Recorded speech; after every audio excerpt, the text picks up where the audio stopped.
ආයිබෝවන් සුබ දවසක් හැම දිනාටම. පහුගිය දවස්වල ඉතින් මගේ ප්ලාන්ට් සේල් වල වැඩ තිබුණ නිසා මට මල් ගැන වීඩියෝ එකක් ගේන්නත් බැරි වුණා. අද ඉතින් උදේ පාන්දර එළියට බහිනකොට මගේ ලස්සන මල් ටිකක් පිපිලා තිබුණා. ගොඩ දවසකට පස්සේ හොඳට අවුව පායලා තියෙනවා. ඉතින් ඔයාලටත් මේ මගේ මිදුලේ මේ දවස්වල පිපිලා තිබුණ මල් ටික පෙන්වන්න හිතුවා. මෙන්න මේකත් හරිම ලස්සනට ගාලක් වගේ හැදෙනවා. හැම පඳුරකම මේ වගේ ලස්සන මලක් වෙනවා. මේ මලේ නම නම් දන්නේ නැහැ. මට කවුරු හරි දන්න කෙනෙක් ඉන්නවා නම් කමෙන්ට් එකක් දාන්න. මේ වගේ මේ ලස්සනට පොට්ටුත් හැදීගෙන එනවා. ඊළඟට මෙන්න මේ ප්ලාන්ට් එකත් මම අලුතෙන් එකතු කරගත්තේ. මේකේ ලස්සනට මලක් හැදෙනවා. මේකේ සුදු පාට, කහ පාට ඒ වගේ වෙන එක වර්ණ තියෙනවා. මේ කහ පාට ගහේ විතරයි මේ දවස්වල මල් පිපිලා තියෙන්නේ. එකත් පුංචි උනාට හරිම ලස්සනයි. ගාලට හැදෙනවා එකත්. ගහේ පොකුරට මල් ගොඩාක් හැදෙනවා. ඊගාට ඔයගොල්ලෝ දන්නවා කපුරු ගස් ටික මගේ කපුරු නම් ගොඩාක් තියෙනවා. හැබැයි මේ දවස්වල හොඳට මල් පිපිලා තියෙන්නේ මෙන්න මේ කපුරු ගහේ. මේකේ මේ දෙවෙනි සැරේට තමයි මල් හැදෙන්නේ. මල් ගහ හැදුනාට පස්සේ ඔක්කොම මල් පර වුණාට පස්සේ කප්පාදු කරලා මේ වගේ පොහොට්ටු දාලා හැදෙන කාලයක් යනවා. ඉතින් මේ මගේ කලින් ලස්සන ඉතින් සුදු පාට කපුරු ගහ. ඒකත් දැන් මම කප්පාදු කළා. ඉතින් මේකේ ආය දළු දාලා පොහොට්ටු හැදෙන්න මාස 3-4ක කාලයක් යනවා. ඊට පස්සේ හොඳට පොහොර ටිකක් දැම්මට පස්සේ ලස්සනට ආයෙත් මෙන්න මේ වගේ අලුත් ගහක් වගේ හැදෙනවා. ගහ කප්පාදු කරලා මුලින්ම හොඳට නයිට්‍රජන් වැඩි පොහොරක් දාලා ගහ හැදුනට පස්සේ තමයි කේ වැඩි මල් පිපීම උත්තේජනයකට පොහොර වර්ගයක් දාන්න ඕනේ. ඉතින් මගේ පැන්ටාස් ගස් ටික මේකත් හැමදාම මගේ මේ රෝස පාට ගහේ නම් හැමදාම මල් දෙනවා. මෙන්න මේ ප්ලාන්ට් එකේ වර්ණය නම් මට කියන්න තේරෙන්නේ හරිම ලස්සනයි. ඉතින් මේ සුදු පාට ගහ මම මුලින්ම පෙන්නපු රෝස පාට පැන්ටාස් ගහේ තමයි හැමදාම මල් පිපෙන්නේ. ඒ තරම් මේ අනිත් ගස්වල නම් මල් හැදෙන්නේ නැහැ. ඒකට හේතුව මොකද කියන්න මම දන්නේ නැහැ. නමුත් ඒ රෝස පාට ගහ හැමදාම මල් පිරලා තියෙනවා. ඊගාවට මගේ තියෙන ළඟ තියෙන ගඳ පාන ගස් දෙකක් මම ගෙනාවා. මගේ කලින් තුගලන් පෙන්නලා ඇති. මේ කප්පාදු කරා මේක හැබැයි මේක ගහක් මේ කහ පාට මල් පිපෙන ගහන ලොකුට පඳුරු දාලා හැදුන්නේ. හැබැයි අනිත් සුදු පාට ගහන දැන් පඳුරු දාලා ලස්සනට හැදීගෙන එනවා. මෙන්න මේ විදිහට සුදු පාට තමයි ඒකේ මල් පිපෙන්නේ. මේක මේවා හයිබ්‍රිඩ් වෙරයිටිස් නිසා මම හිතුවේ මේවා ඇට හැදෙන එකක් නෑ කියලා. හැබැයි පොඩියට ඇට කීපයකුත් හැදුනා. ඉතින් මේ සුදු පාට එකේ දැන් තමයි පොහොට්ටු හැදීගෙන එන්නේ. හරිම ලස්සනයි. ඉස්සර නම් ඉතින් මේවා අපේ වතුර ගොඩාක් තිබුණා. අපේ වැඩි හිටියයිට ගොඩ මතක ඇති. නමුත් දැන් නම් අපේ පැතිවල නම් නැහැ. මම මේ දෙක කඩෙන් ගෙනාවේ. හරිම ලස්සනට මල් දෙන මම හරිම ආස මල් වර්ගයක් තමයි. ගෙම්දුලට ගොඩාක් ලස්සනක් එකතු කරනවා. ඉතින් මේ දවස්වල මල් පිපිලා තියෙන්නේ මෙන්න මේ කහ පාට එකේ තමයි ගොඩක් මල් පිපිලා තියෙන්නේ. ඊට පස්සේ ඉතින් මේ වගේ එළෙන පෝච්චි වලත් ලස්සන මල් හදා ගන්න පුළුවන්. ඉතින් මේ වගේ ඩුබායි රෝස, ජපාන් රෝස තමයි ඒකේ සුදුසුම මල් වර්ගය. මේකත් බුෂ් එකක් වගේ ලස්සනට පිපිලා තියෙනවා. අවුව වැටෙනකොට තමයි ඉතින් පිපෙන්නේ. දවල් වෙනකොට තව මේ මල් පිපෙනවා. තාම පාන්දර නිසා ගොඩක් පිපිලා නැහැ. අවුව වැටෙනකොට තවත් මේ මල පිපෙනවා. හැංගින් පොට් වලත් මල් හදා ගන්න පුළුවන් අපිට. මේ ඩුබායි රෝස වගේම තව ලස්සන මල් జాතියක් තමයි මෙන්න මේක. ප්ලම්බිගෝ. ඉතින් මේකත් හැංගින් පොට් ටික හිටවුවා මේ වගේ ලස්සනට මල් හදා ගන්න පුළුවන්.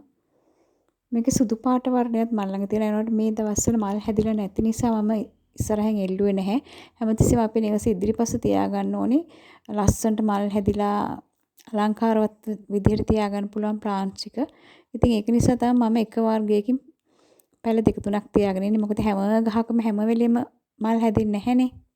එක වර්ගයකින් පැල කීපයක් තියෙනකොට එතකොට අපිට මල් පිපුණු ප්ලාන්ට්ස් එක හැමතිස්සෙම මිදුලේ ඉදිරිපස් කොටසින් තියාගන්න පුළුවන්. මේත් ඒ වගේ ලස්සනට මල් හැදුණු මගේ ලිප්ස්ටික් ප්ලාන්ට් එක බලන්න හරිම ලස්සනට හැදිලා තියෙනවා. දැන් මේ තද රතු පාටට තියෙන මේ නිකන් කුණුලේ පාටට වගේ තාම තියෙන එක පොහොට්ටුව. මේ රතු පාටට එළියට වෙලා තියෙන්නේ මල. මේ තාම මේවා පොහොට්ටු. ඉතින් මේ ප්ලාන්ට් එක පුරාම පොහොට්ටු හැදිලා තියෙනවා. මේකත් හරියම ලස්සන ප්ලාන්ට් එකක්. මේක අතින් අතු වලින් අපිට පහසුවෙන්ම වෝ කරගන්න පුළුවන්. මේ ප්ලාන්ට් එකේ දිග අතු ටික ඔක්කොම කපලාම හිටවා ගත්තා. ඉතින් මේ තියෙන මේ හැබැයි ඒ ඉතුරු වෙලා තියෙන උඩ කොටසේ තමයි මේ මල් ටික හැදෙන්නේ. මේ වැල වගේ දිගට පහරට මේක යනවා. එතකොට ඒ වැල දිගේම ලස්සනට මල් හැදෙනවා.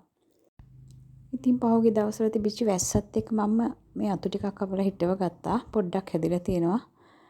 ඉතින් මෙතනක් තියෙන ඒ වගේ පොඩි පොඩි අතු ටිකක් හිටවලා ලස්සනට හැදුණු තව හැංගින් පොට්ස් ටිකක් ලිප්ස්ටික් මල් හැදුණු ඒ ටිකත් මම ඔයගලන්ට පෙන්නන්නම්. බලන්න හරිම ලස්සනයි.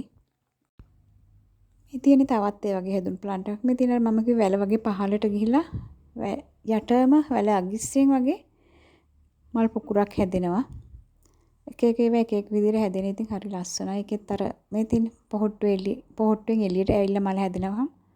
පොකුරක් වගේ පොකුරට හැදිලා තිනකොට හරිම ලස්සනයි. ඉතින් පහසුවෙන් බෝ කර ගන්න පුළුවන්. මේ වගේම තවත් හදාගත්ත ප්ලාන්ට් එකක්, පොට් එකක්. ඒකෙත් දැන් මේ වගේ ලස්සනට මල් හැදීගෙන එනවා. මේවත් මේ තාම පොහොට්ටු. මේක ඇතුලෙන් තමයි ලස්සනට මල එළියට එන්නේ.